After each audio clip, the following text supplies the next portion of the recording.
Okay, the key changes that NIS2 is bringing in are it's a much wider scope, so much more organizations are going to fall in scope, but more specifically for organizations that are in scope, some of the key elements are going to be, they're going to have a very structured approach to incident detection and reporting. So there's going to be, a requirement to report to their supervisory body, which will likely be something like the NCSC in the UK or Ireland, or their equivalent in a European country. They're going to have to provide detail in those reports quite rapidly within 24 hours, and then an update within 72. And there may be additional reporting requirements to other entities, for example, in different areas. There can be multiple supervising entities. So for financial services, you could also fall under DORA, which would require you to report to maybe someone like your central bank.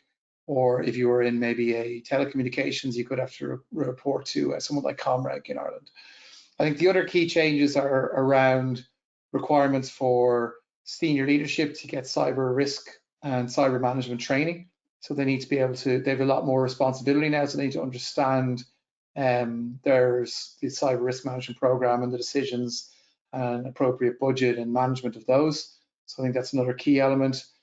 And then other than that, most of it is stuff that organizations should be doing anyway, but it's going to get a lot stricter. So, good cybersecurity hygiene, all the normal things you would expect people to be doing, managing your identities, things like multi-factor, ensuring you've got good business continuity and backup plans, making sure that you've got good data classification and data security controls in place, and that you've good kind of detection and automated remediation tools like an EDO or something like that in place.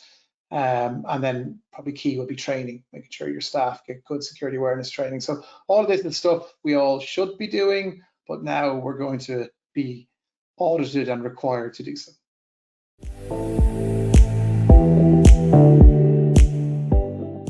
Again, there will be more detail published, but essentially, if you suspect a security incident or an issue that's going to affect the delivery of your services that are in scope for NIS2, so all the critical services that you provide, you will need to make an incident report. If it's a cyber security incident, that will be going to your NCSC or equivalent, your National Cybersecurity Centre. Or if it's maybe not a cybersecurity incident, maybe if it's a service availability incident, that will more likely be going to your supervisory body. Again, that could be someone like Comreg here in Ireland, or Department of Finance maybe, or the central bank. Lots of different potential agencies involved there. Not all clear who they will be yet. And that report would need to be done, within 24 hours, and then you need to follow up within 72 hours with more detail. So the idea is, if you have a suspected incident, you report that early, and then you follow up to see, is it actually an incident, and what is the level of impact. And then there could be further reporting requirements depending on how bad an incident is and who's affected. You might have to make reporting to affected customers, or and that could be individual people, depending on what kind of service it is, or it could be other entities that you're providing services to. There's lots of supply chain elements could feed into that. And there will be templates being published soon about what that reporting will look like. We're hoping to see some of those. We're starting to already see some of those, I think, starting to come out for DORA, and NIS2 should be very similar.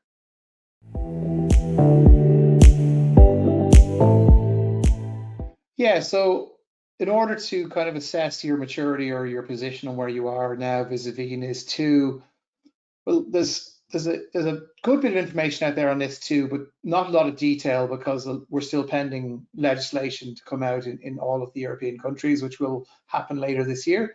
But generally, my understanding is, you can take the kind of 10 key principles that have been published, and also looking at things like the NIST 800 framework. Version 2 has just been published, the cybersecurity framework this year, is what I think they're going to be basing a lot of the measurement controls about. So you could do an assessment against maturity around something like that. Or you could work with a partner who offers these kind of services. That's something that we are working with customers on at the moment. We do have tooling and services available to do that kind of maturity assessment.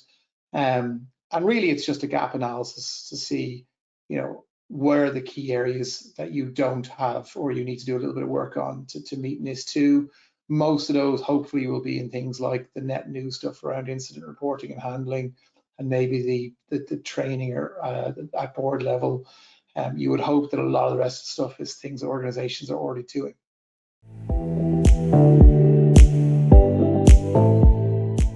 I think the biggest challenges that I would see is usually down to resourcing, so budget and staff.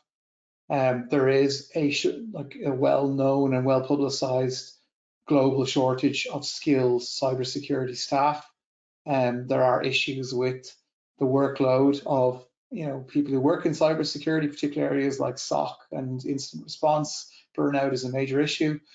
So there's definitely some resourcing issues. This is another compliance layer that organizations will have to deal with, maybe on top of existing ones. For a lot of organizations, this is going to be a net new compliance layer. They might not have had anything before. They might not have done ISO or SOC or anything else. So there's going to be additional cost involved in terms of personnel or outsourcing to third-party managed security service providers or consultancy agencies. So I think resourcing and budget are going to be the biggest issues here, and availability of those services, because there will be a bit of a rush to use those services or to try and hire staff as the legislation lands and this becomes more mature.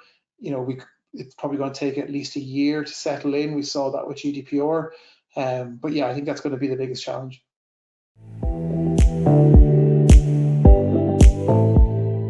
The supply chain risk is probably the management of supply chain risk from an NIS2 perspective is probably another net new area, to be honest. There's going to be a lot of requirement now to vet your supply chain, focused on the ones that are key to your critical services that will be in scope for NIS2. So, if you're providing, energy, and you have suppliers that are critical in terms of providing the hardware or software to enable you to provide your services, you're going to have to make sure that they are, up to your standards when it comes to their cybersecurity maturity and their ability to report to you on incidents and issues. So it's going to require a lot more diligence now around the supply chain.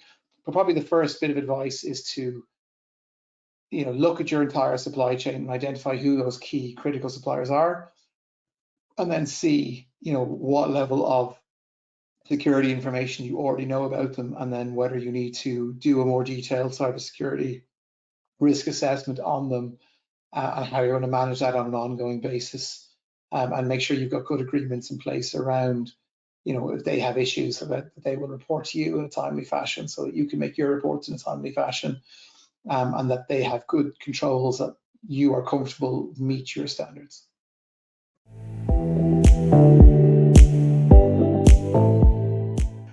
Yeah, so obviously, again, we're still, in terms of best practices or requirements around NIS2, we don't have the detail yet in terms of the legislation, but it will be basic cybersecurity hygiene is what needs to be done. So we're looking for MFA, so good MFA. Any MFA is good, but ideally something that's backed by an authenticator type solution.